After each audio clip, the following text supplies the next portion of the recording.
येनेरितः प्रवर्तन्ते प्राणिनः स्वेषु कर्मसु तं वन्दे परमात्मानं स्वात्मानं सर्वदेहिनः।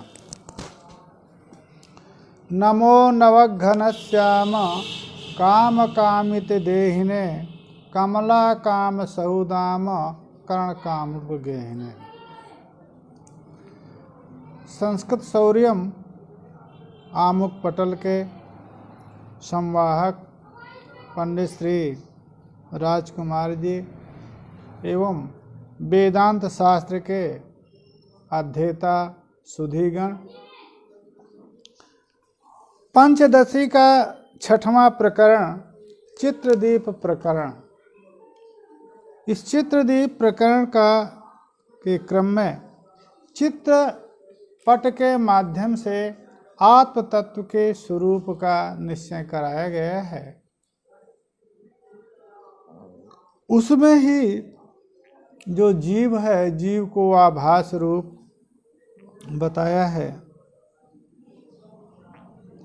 और इस जीव और जगत आभास की निवृत्ति हो जाने पर आत्मात्र शेष रहता है। उसी को 11वीं कारिका में कहा था, आत्माभासस्य जीवस्य नात्मवस्तुनः।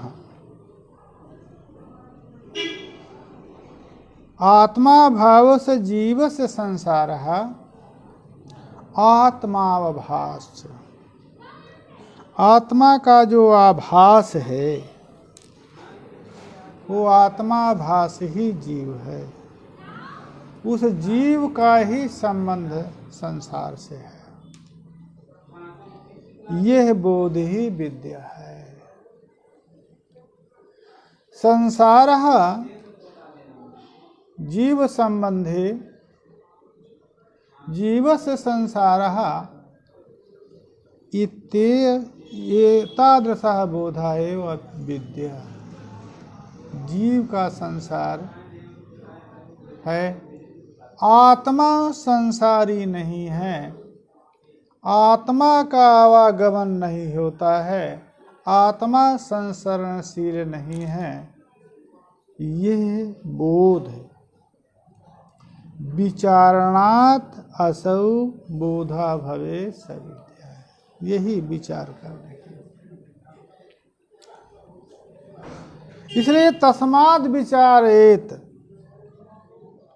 जगत जीव परात्मना। इसलिए जब तक विचार नहीं करेंगे, विचार के बिना जगत का जीव से संबंध है, जगत का आत्मा से संबंध नहीं है, यह प्रतीति नहीं होगी।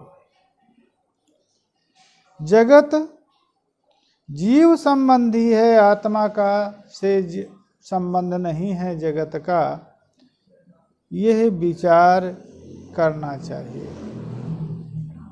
जगत का, जीव का, परमात्मा का विचार, कह परमात्मा कह जीवात्मा। जीवात्मा के स्वरूप को, परमात्मा के स्वरूप को तथा जगत के स्वरूप को जब शास्त्र की दृष्टि से, शास्त्र चिंतन से जब विचार करेंगे, गुरु मुखोपदिष्ट जो शास्त्र है, उस शास्त्र का, जो गुरु के द्वारा उपदिष्ट शास्त्र है, उससे जब विचार करेंगे तब विचार के उत्तर क्या प्राप्त होगा? जीव भाव और जगत भाव। ये आत्मा में ही जीव भाव है, आत्मा में ही जीवाभास है और इसी आत्मा में जगत अध्यस्त है। इनका बाध हो जाने पर आत्मात्र अवशेष रह जाएगा।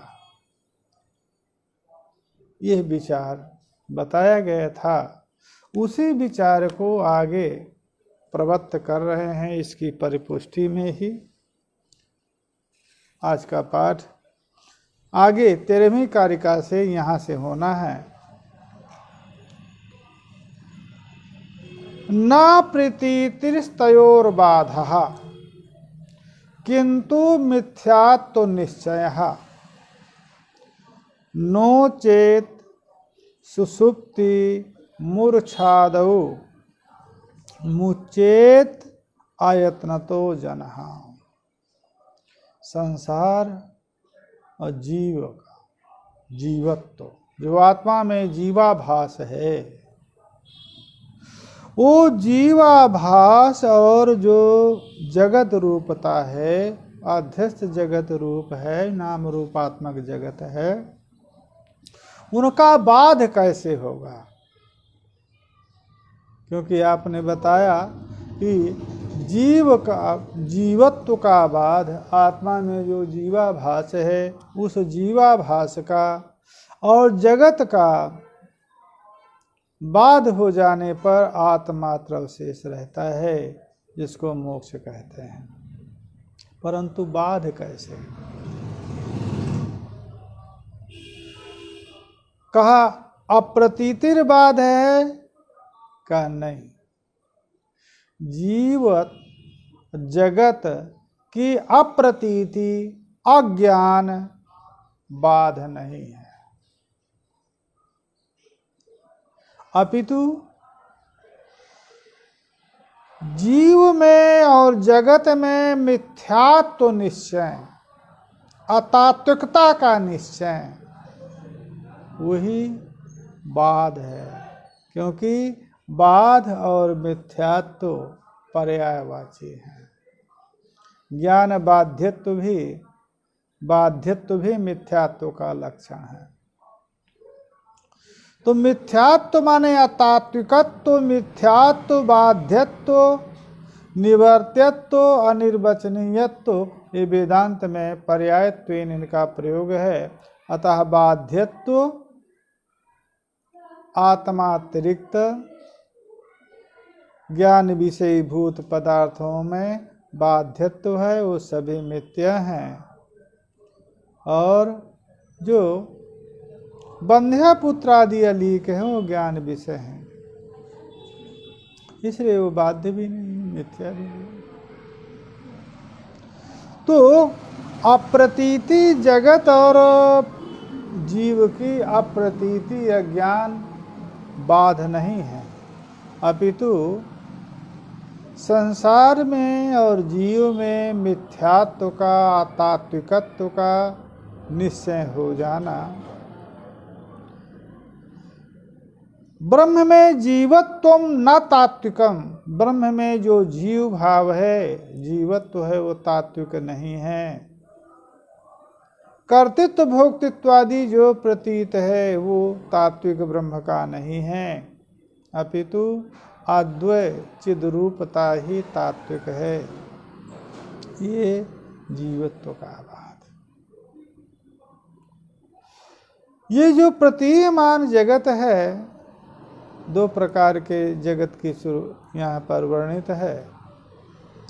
एक ब्रह्म प्रमा अतिरिक्त प्रमा से बाद प्रतिभास काल पर्यंत प्रतीयमान सुक्ति रहतादि प्रातिभाषिक पदार्थ है, और दूसरा ब्रह्म प्रमा अतिरिक्त प्रमा से अबाधित और व्यवहार अर्ह, वो व्यवहारिक प्रपंच है। ये दोनों बाधित हैं।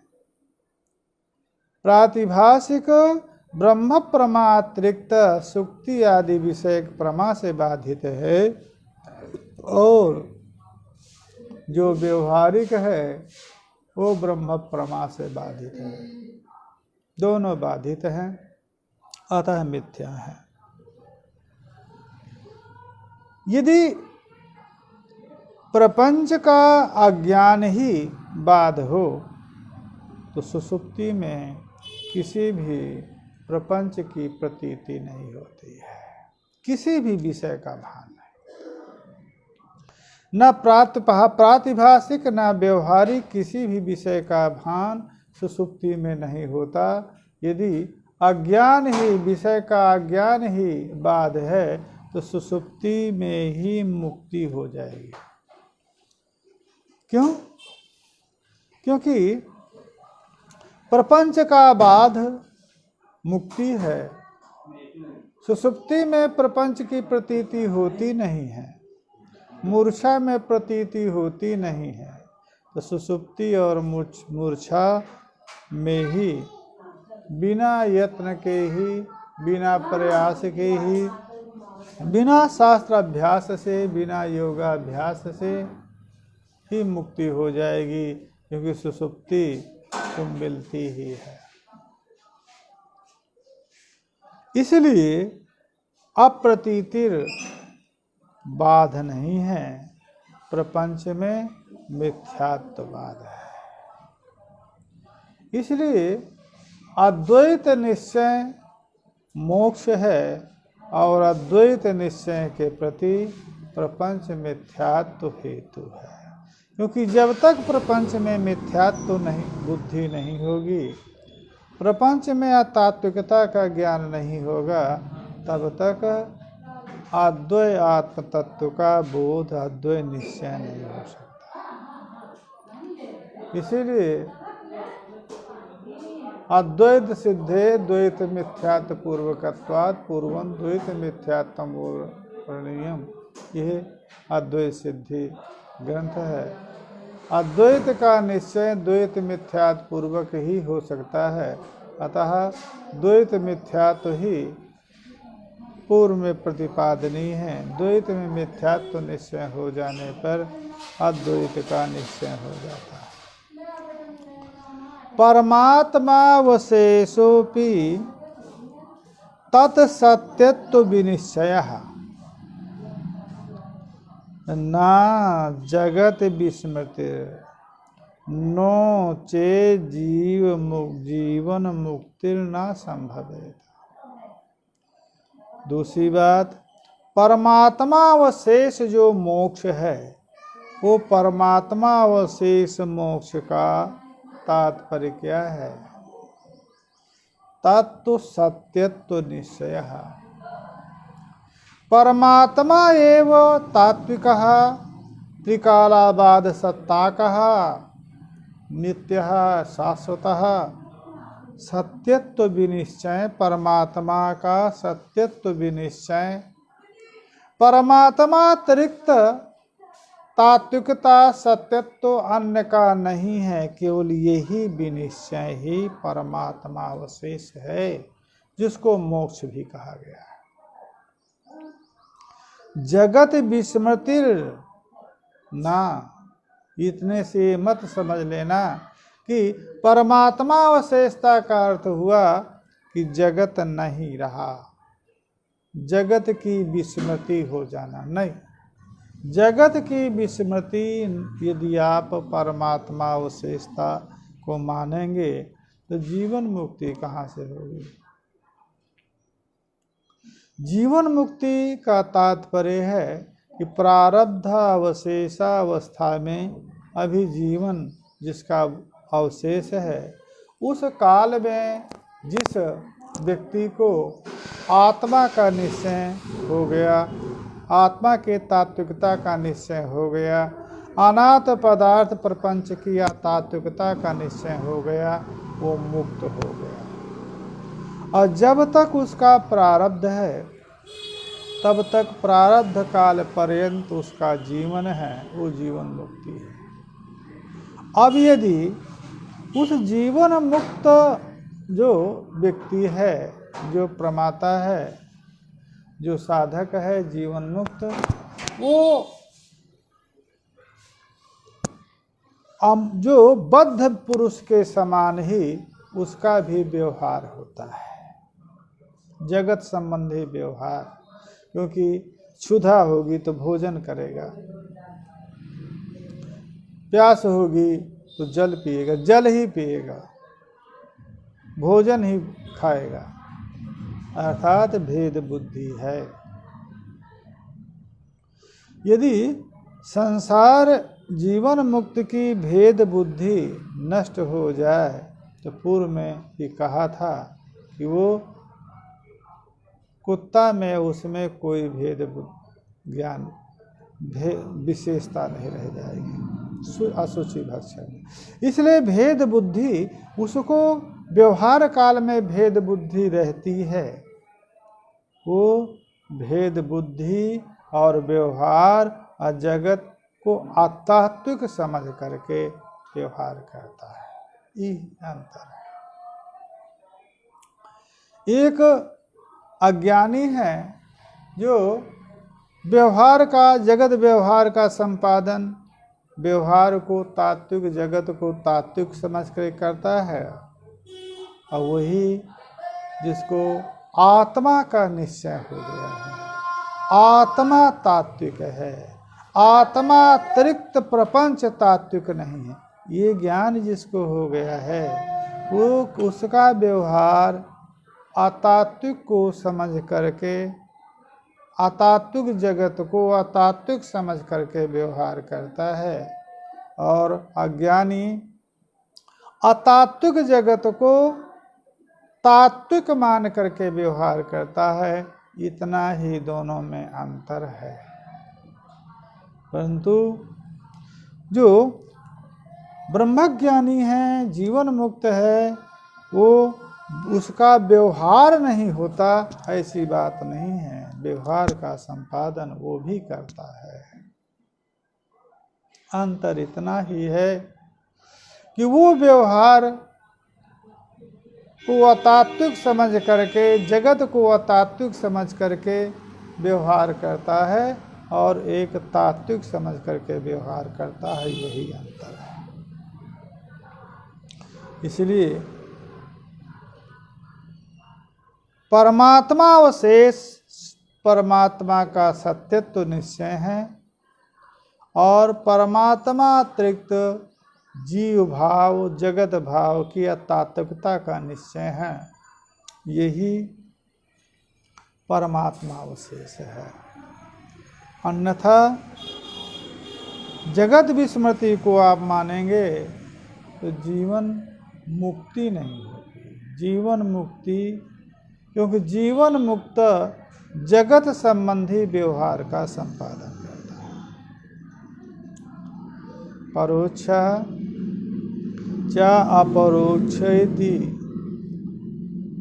विद्या द्वेधा विचारजा तत् अपरोक्ष विद्याप्तौ विचारोऽयं समाप्यते। कहा दो प्रकार की विद्याएं हैं,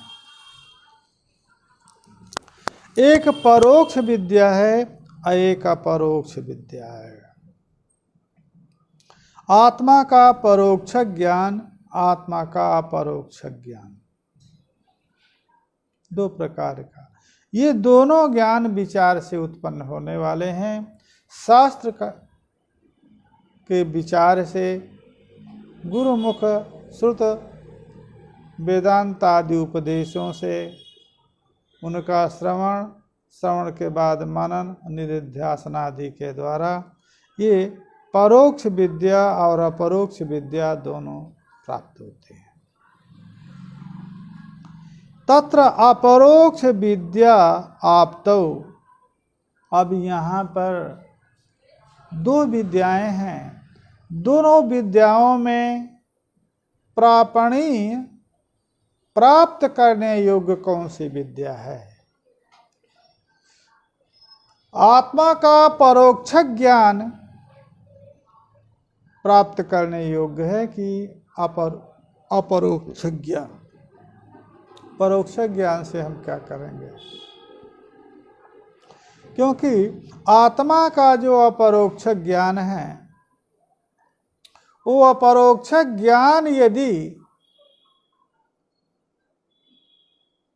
मुक्ति का हेतु है, बंध निवृत्ति का हेतु है, अविद्या का हेतु है, तो अपरोक्ष ज्ञान ही प्राप्त योग्य है, प्राप्त करने योग्य। इसलिए अपरोक्ष विद्या प्राप्ति में यह विचार अविरोच विद्या प्राप्तो विचारोयम समाप्यते।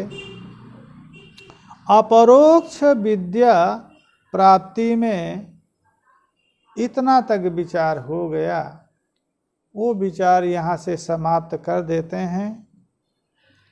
अपरोक्ष विद्या प्राप्ति यही है कि संसार और जीव में मिथ्यात्व ज्ञान और परमात्म सत्यत्व विनिश्चय, परमात्मा अवशेषता, ये अपरोक्ष ज्ञान है आत्मा का। इसके उत्तर में परोक्ष ज्ञान के विषय में विचार हम प्रारंभ करते हैं। तत्र अस्ति ब्रह्मेति चेद वेद परोक्ष ज्ञानमेव तत् अहम ब्रह्मेति चेद वेद साक्षात्कार स उच्यते। पहले दोनों के स्वरूप। ब्रह्म के परोक्ष ज्ञान का स्वरूप और ब्रह्म के अपरोक्ष ज्ञान का स्वरूप क्या होगा। परोक्ष ज्ञान के स्वरूप को बता रहे हैं ग्रंथकार, अस्ति ब्रह्म चेद वेद। यदि ऐसा ज्ञान होता है ब्रह्म अस्ति, तो ये परोक्ष ज्ञान है। ब्रह्म स्थिति यह जो ज्ञान है, यह ज्ञान परोक्ष ज्ञान है। और अहम ब्रह्मास्मि, मैं ब्रह्म हूँ, यह जो ज्ञान है यही साक्षात्कार है, माने अपरोक्ष ज्ञान है। साक्षात अपरोक्ष ये दोनों पर्याय हैं। प्रत्यक्ष कहें, अपरोक्ष कहें, साक्षात्कार कहें, तो ये साक्षात्कार यही है, उसी को साक्षात्कार कहते हैं। जब ब्रह्म और जीव में भेद बुद्धि नहीं रह जाती,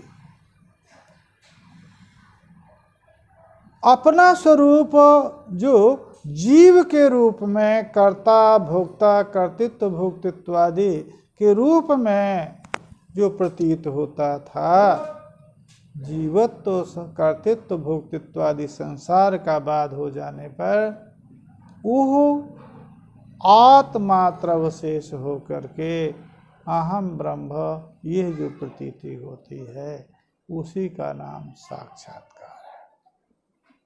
बोल की यहाँ पर अहम ब्रह्म यह प्रतीति का तात्पर्य है ब्रह्म रूपतापन्नता। अहम ब्रह्मास्मि यह जो वृत्ति है, यह वृत्ति आत्म साक्षात्कार रूप नहीं है, आत्म साक्षात्कार का साधन है। जब तक इस वृत्ति का लय नहीं हो जाता, तब तक अद्वय रूपता नहीं होगी।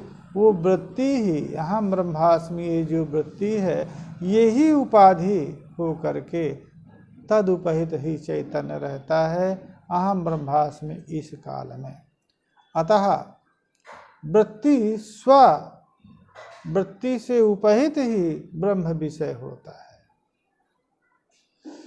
जो वृत्ति अहम ब्रह्मास्मि वृत्ति जो शुद्ध ब्रह्म को विषय करती है, वही वृत्ति में जो स्वस्वरूप है, माने वृत्ति का स्वरूप है, वही उपाधितया उसमें भाषित होता है। और जब विषय करती है शुद्ध ब्रह्म को, और विषय करने वाली जो विषयी वृत्ति है, विषयणी वृत्ति है, वही उसकी उपाधि हो जाती है, तो स्वसुपहित को विषय करती है। यद्यपि स्व का ज्ञान नहीं होता, परंतु जिसको ज्ञान करने जा रही है,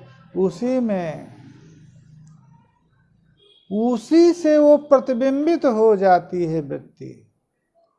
ब्रह्म को अहम ब्रह्मास्मि यह वृत्ति ब्रह्म को विषय करने जा रही है, ब्रह्म को विषय करती है, तो ब्रह्म के सानिध्य में उसी से वो प्रतिबिंबित हो जाती है।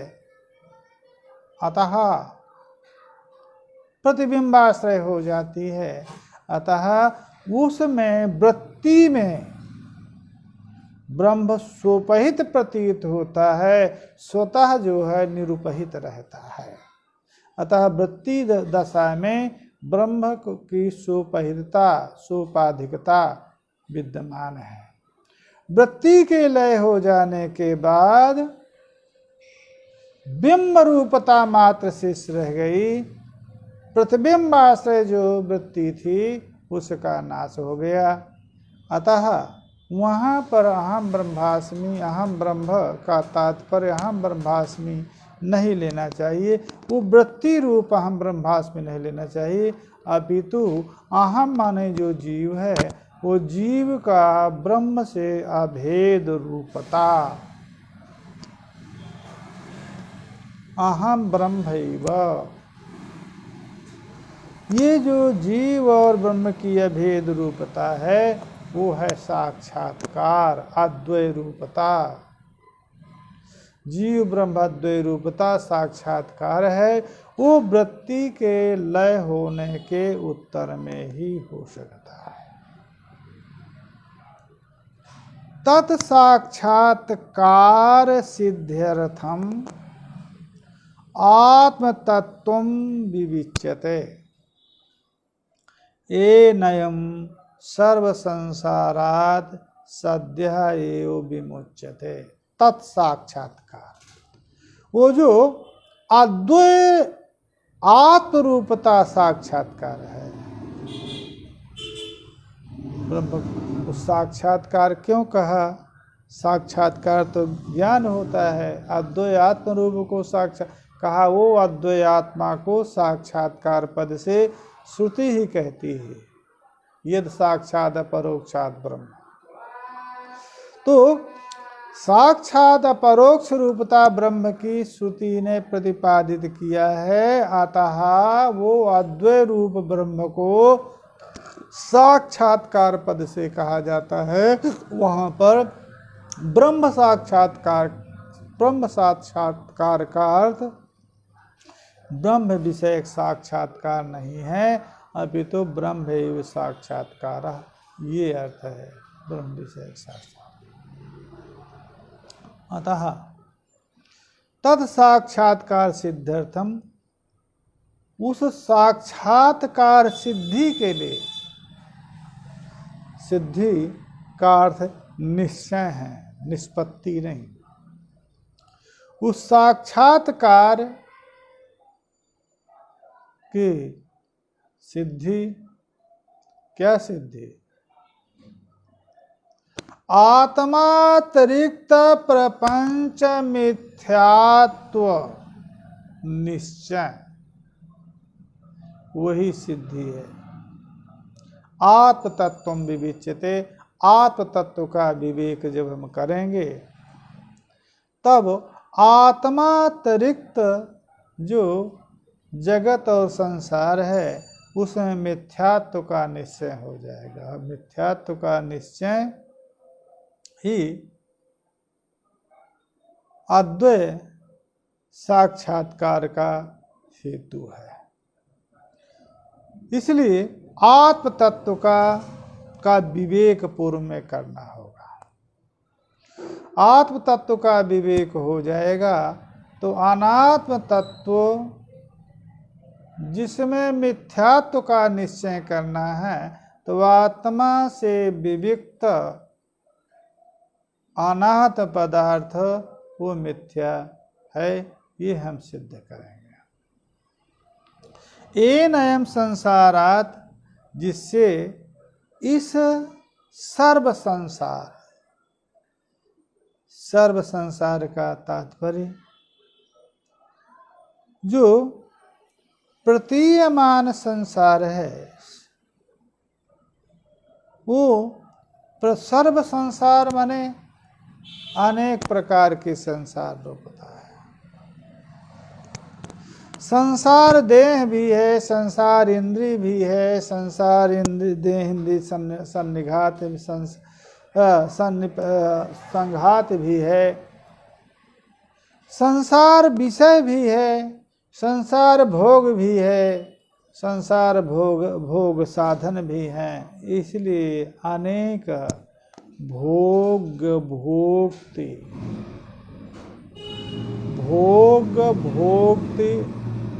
और भोजन माने भोग साधन, तीन रूप में जो विभक्त संसार है,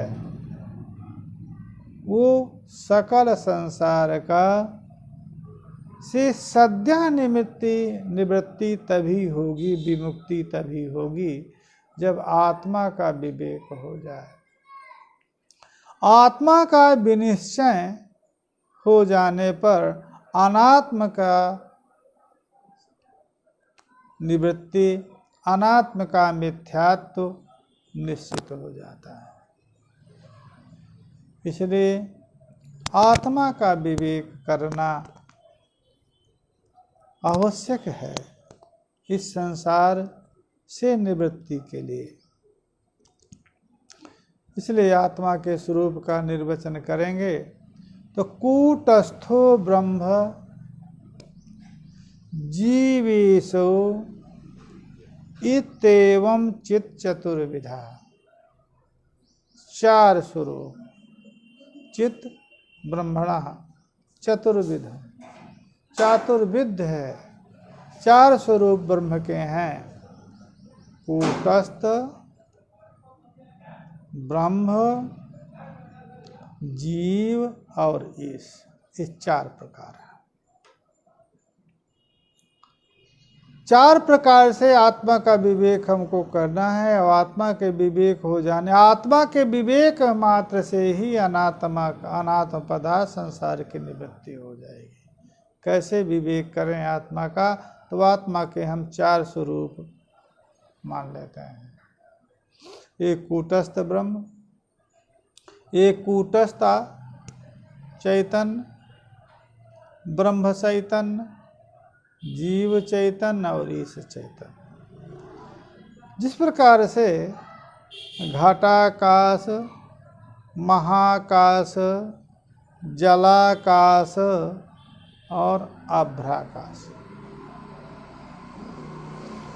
चार जिस प्रकार से आकाश के स्वरूप हैं, घटाकाश, महाकाश, जलाकाश और आभ्राकाश, उसी प्रकार से ब्रह्म के चार स्वरूप हैं, कूटस्थ, ब्रह्म, जीव और ईश।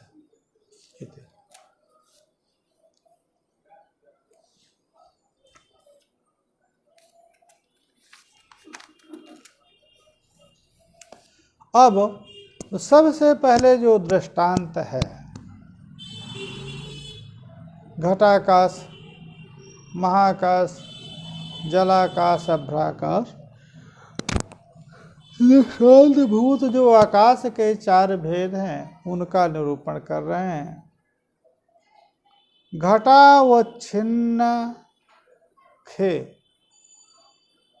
नीरम यत् तत् प्रतिबिंबितः साभ्यनक्षत्राकाशो जलाकाश उदीर्यते। घट से अवच्छिन्न घड़ा है, वो घट से अवच्छिन्न आकाश है। उस आकाश में नीरम, उस आकाश में माने घड़ा में आकाश विद्यमान है, उसमें जल भरा तो जो नीर है, और वो जो नीर है उस नीर में जो प्रतिबिंबित है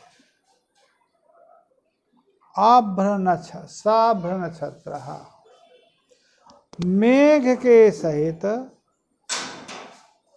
अभ्र माने मेघ और नक्षत्र आदि के सहित जिस आकाश का प्रतिबिंब होता है। क्योंकि अब आकाश की स्थिति, एक घट है, घट से अवच्छिन्न आकाश है। दूसरा, उसमें जो जल है, उस जल में प्रतिबिंब आकाश का पड़ता है। किस आकाश का प्रतिबिंब है? तो नक्षत्रों और मेघों के सहित जो आकाश है उसका प्रतिबिंब पड़ता है। सब नक्षत्र आकाश, उस आकाश को जलाकाश कहेंगे। जो साब नक्षत्र आकाश जलाकाश उसे से। अब चलिए, तो एक घट से अवच्छिन्न आकाश हो गया और एक जल है, वो जल से अवच्छिन्न भी आकाश हो गया, जलाकाश। और उसमें जलाकाश में जो साभ्य नक्षत्र का प्रतिबिंब पड़ रहा है, वो जो है वो क्या हुआ? साभ्य नक्षत्र। उसी आकाश का नाम जलाकाश अभ्रगे, आकाश अभ्रगे यथा। जलाकाश है, महाकाश और जलाकाश दो हो गए, एक आकाश। एक आकाश घट से अवच्छिन्न हुआ, घट में जो नीर है, उस नीर में जो साब नक्षत्र आकाश का प्रतिबिंब है, वो जलाकाश हुआ।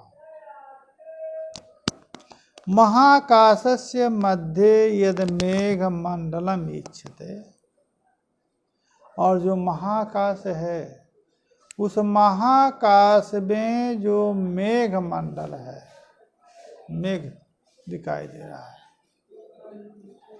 उस मेघ मंडल में जो प्रतिबिंबित आकाश है, वो मेघाकाश है। एक नीर में जो प्रतिबिंबित नीलम, नीर जो जल है, उस न जल में प्रतिबिंबित जो साब नक्षत्र आकाश है, वो तो जलाकाश। और जो महाकाश के मध्य में जो मेघ मंडल है, दिखाई दे रहा है, उस मेघ मंडलम प्रतिबिंबतया, उस मेघ मंडल में जो प्रतिबिंबित हो रहा है, आकाश का प्रतिबिंबन जो मेघ मंडल में हो रहा है, वो मेघाकाश। वो मेघाकाश भी जल में स्थित है। जो महाकाश मध्य मेघ मंडल है, वो मेघ, तो प्रतिबिंबतया वो भी प्रतिबिंबित उसी में है। अतः वो उसका जो प्रतिबिंबन हो रहा है, वो प्रतिबिंबन जो है जल में ही है, वो है आपका मेघाकाश। तो घटाकाश, घट से अवच्छिन्न होने के कारण वो घटाकाश है, उसमें जल परिपूर्ण है, और उस जल परिपूर्ण में साभ नक्षत्र जो आकाश है, उस जल में जो अभ्र माने मेघादि के सहित जो आकाश है, उसमें प्रतीत हो रहा है, वो जलाकाश है। और उसमें महामंडल, महाकाश मध्य में जो मेघ मंडल है, उस मेघ मंडल का जो प्रतिबिंबन है, वो प्रतिबिंबन मेघाकाश, वो भी जल में स्थित है। अब मेघांश रूपम उदकम तुषाराकार संस्थितम तत्र ख प्रतिबिंबोयम नीरत्वात् अन्मीयते। अब मेघांश, मेघांश रूपम उदकम तुषाराकार संस्थितम तत्र ख प्रतिबिंबोयम नीरत्वात्। अब जो मेघांश रूप उदक है, जो महाकाश मंडल में मेघ है, मेघ में धूम ज्योति और सलिल मर्द बात है, तो मेघांश रूपम उदकम, मेघांश रूप जो उदक है तुषाराकार संस्थितम, उसमें आकाश का प्रतिबिंब स्वीकार करना होगा। क्यों? नीरत्वात्, जो नीर है मेघस्थ जलस्य प्रत्यक्षेन अनुपलम्ब, मेघस्थ जल प्रत्यक्ष अनुपलम्ब है, तो उस मेघांश रूप उदक को कैसे जानेंगे? तुषाराकार में संस्थित, तब उसको ख प्रतिबिंबोयम नीरत्वाद अनुमीयते, अनुमान का कार। और आकाश प्रतिबिंब, आकाश का प्रतिबिंबन मानने पर नीरत्वात्, आकाश प्रतिबिंब को नीरत्वात् मानना पड़ेगा। तो नीरत्व हेतु आकाश के प्रतिबिंबन का साधन है। तो जो जहाँ जहाँ प्रतिबिंबन है वो प्रतिबिंब का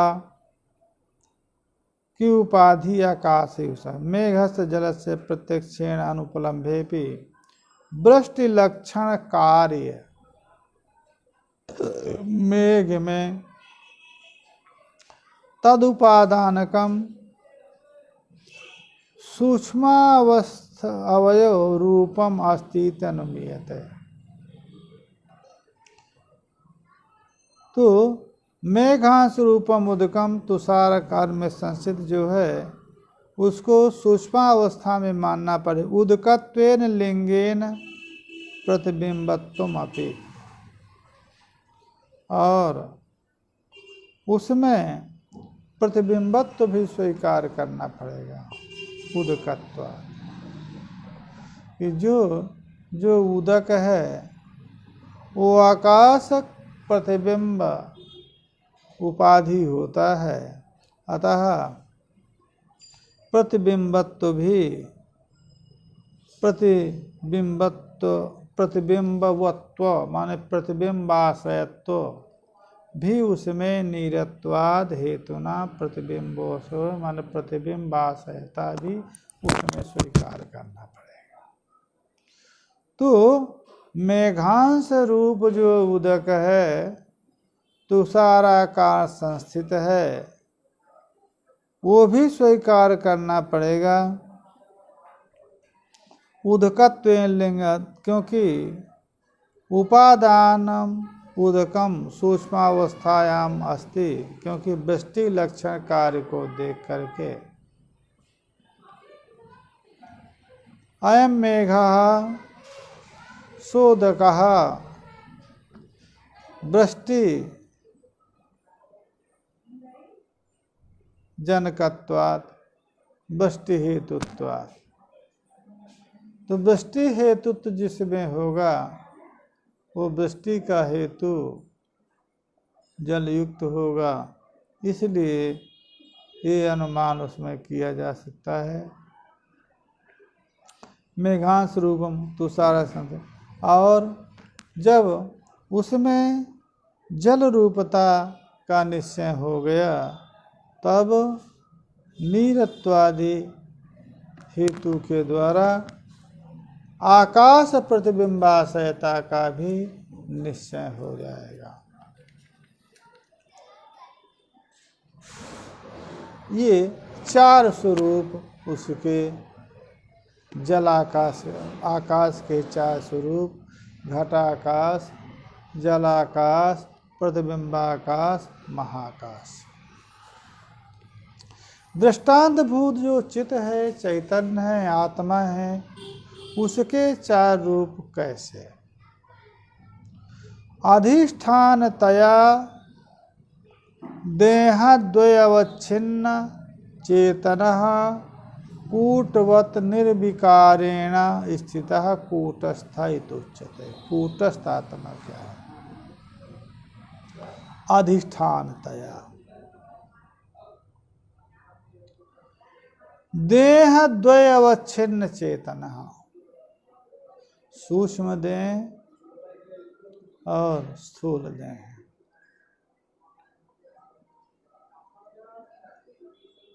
दो देहों को पहले ले रहे हैं, कारण शरीर को नहीं ले रहे हैं, अविद्या को। तो अधिष्ठानतया देहद्वयवच्छिन्न, सूक्ष्म देहावच्छिन्न स्थूल देहावच्छिन्न जो चेतन है वो कूटस्थ है। कूटवत् निर्विकारेण स्थितः इति कूटस्थः। कोई न कोई आत्म तत्व है जो दोनों देहों में रहता है, अवस्थित है।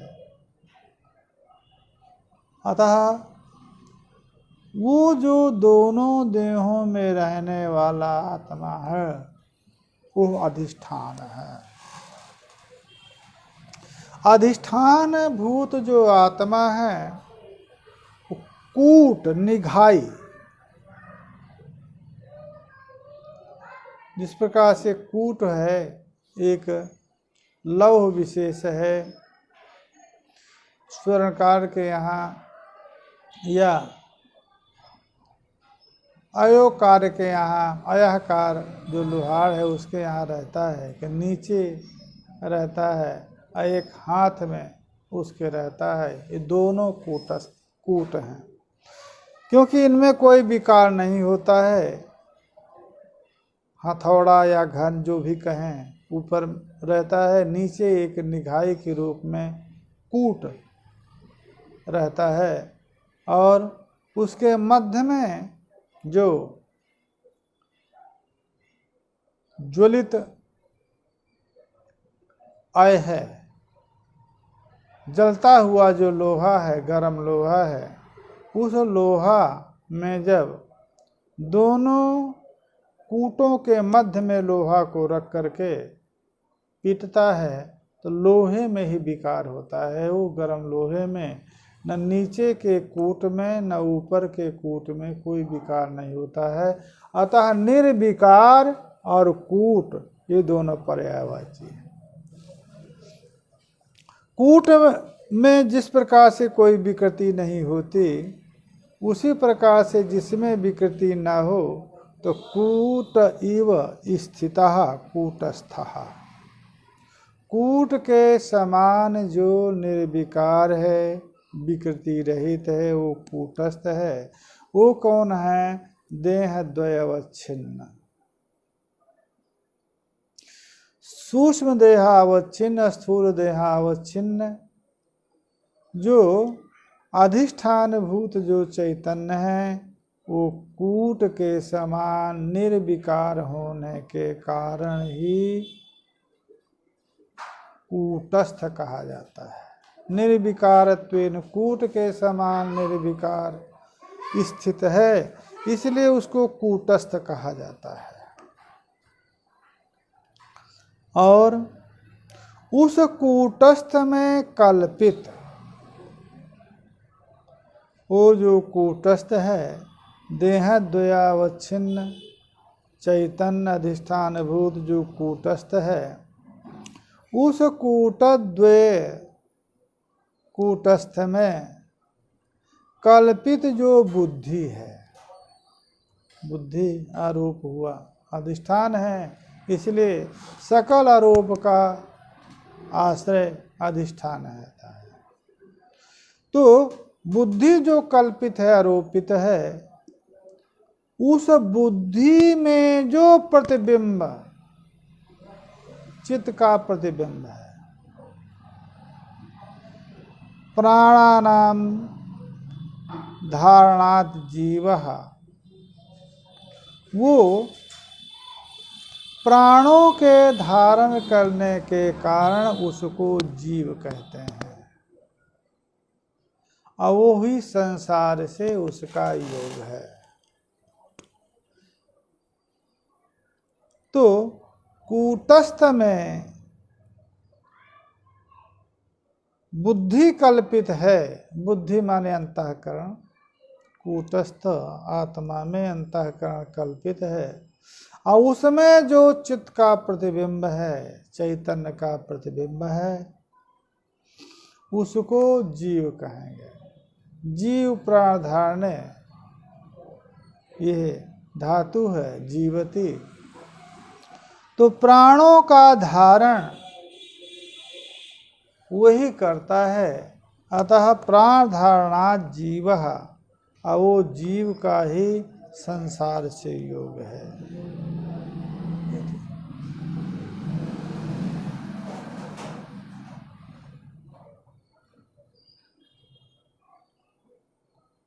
हाँ, इसके बाद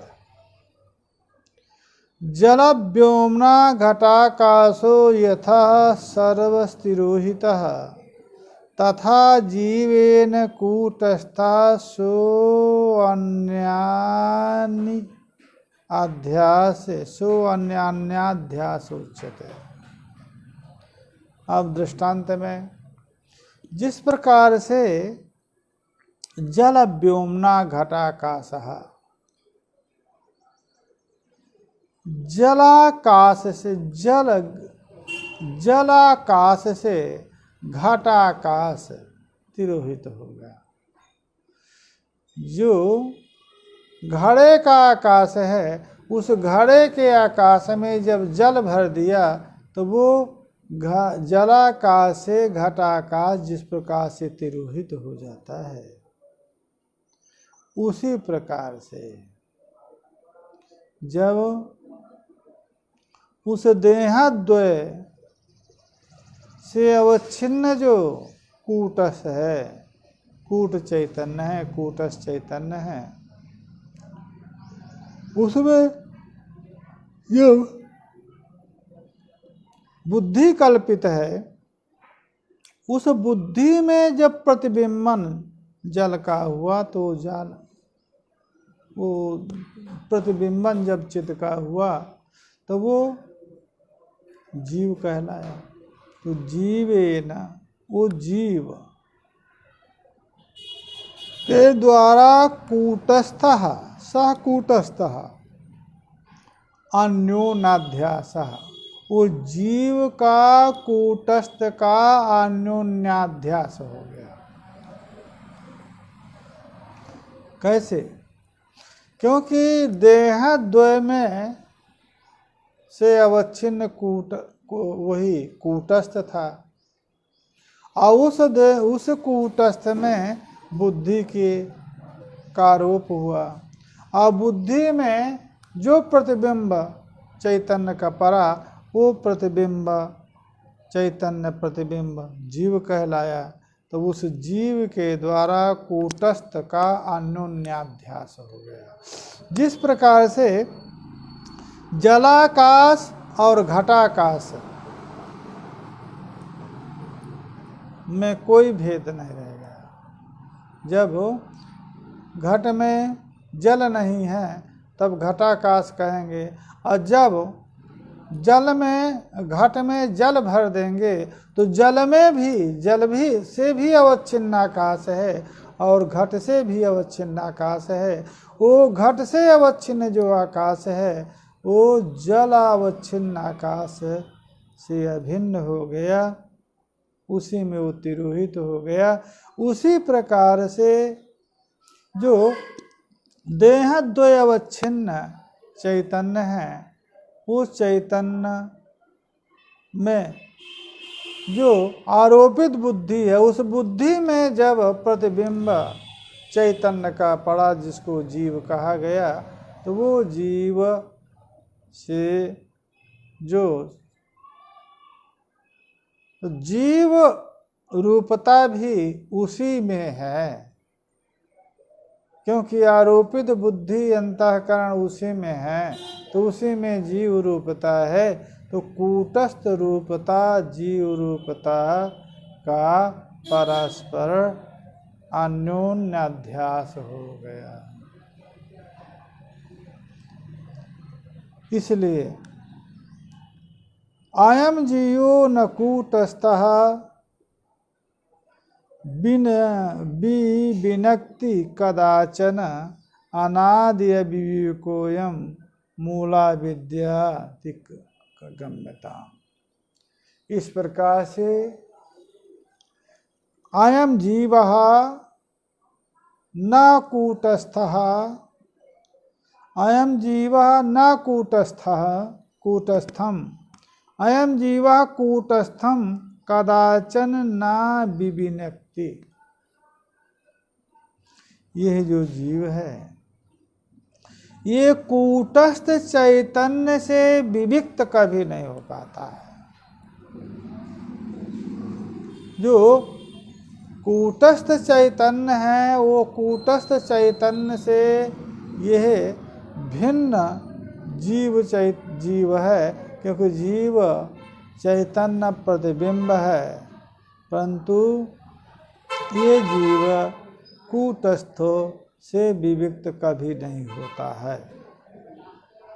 क्यों?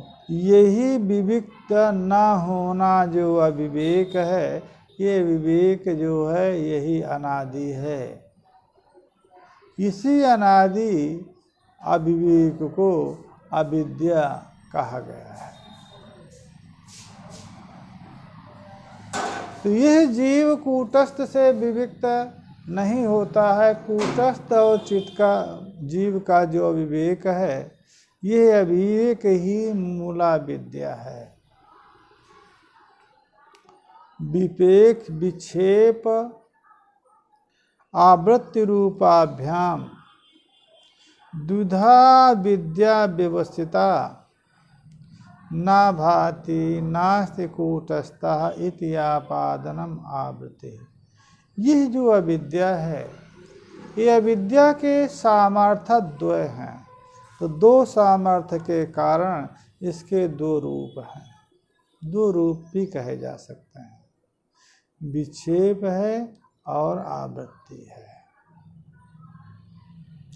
आवरणोति इति आवृत्ति, चैतन्य के स्वरूप को आवृत करने के कारण उसको आवरण शक्ति है उसमें, और उस आवरण शक्ति से चैतन्य के स्वरूप को आवृत करके और अचैतन्य जगत का प्रदर्शन करा देना, ये विक्षेप है। तो अच्छे विक्षेप आवृत्ति रूपा इस प्रकार से शक्ति द्वय सामर्थ्य द्वय के कारण इस अविद्या को भी विक्षेप और आवृत्ति दो रूप इसको माना जा सकता है। इसमें क्या है? आवृत्ति का पहले स्वरूप क्या है? ना भाति कूटस्थः नास्ति कूटस्थः ना भाति। यह जो आपादन है ये अविद्या के आवृत्ति शक्ति का, आवरण शक्ति का फल है कि प्रकाशमान जो चित्त है, स्वयं से प्रकाशमान जो चित्त है, उस चित्त को अप्रकाश मानता समझना। चित्त प्रकाशित नहीं होता है। प्रकाश स्वरूप चित्त में अप्रकाशता, सदस्वरूप चित्त में असद रूपता, यही अविद्या के आवरण है। यही अविद्या के आवरण वृत्ति का, आवरणात्मक वृत्ति का फल है, आवरणात्मक परिणाम का फल है। और ना अज्ञानी न भाति नास्ति कूटस्थैति आपादनम आपत्ति। अज्ञानी विदुषा पृष्ठा कूटस्थम न प्रबुद्धते न भाति नास्ति कूटस्था इति बुद्ध्वा वदत्यपि। अज्ञानी विदुषा पृष्ठः, विद्वान यदि अज्ञानी से पूछता है कि कूटस्थ को जाना कि नहीं जाना,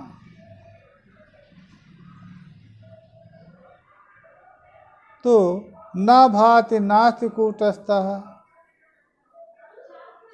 तब कहेगा कि नहीं, कूटस्थ का तो कोई प्रकाश नहीं है और कूटस्थ का कोई ज्ञान नहीं है। तो न भाति कूटस्थः न कूटस्थः न भाति नास्ति कूटस्थः, ये जो बुद्ध्वापि वदत्यपि, क्योंकि कूटस्थ का बोध हुए बिना नास्ति कूटस्थः, यह कैसे बोध होगा?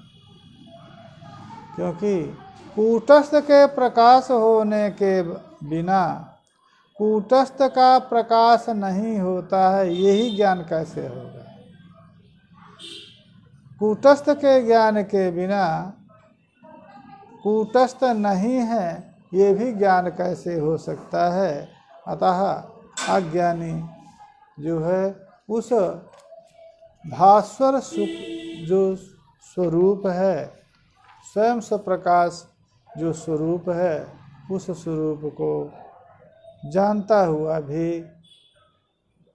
और न भाति कूटस्थः नास्ति कूटस्थः, यह बोलता है कूटस्थ का बोध करते हुए भी, है ना। इस प्रकार से कूटस्थ चैतन्य का ज्ञान निश्चय करना इसका मूल प्रपंच है। अब आगे आज का पाठ यहीं समाप्त करते हैं। अब बाहर जाना है, इसलिए अगला पाठ अब 15 तारीख 13 14 15 तारीख को, आज के दिन ही सोमवार को, ये 15 तारीख को अगला पाठ होगा। तब तक के लिए पाठ बंद रहेगा। हरि ओम तत्सत।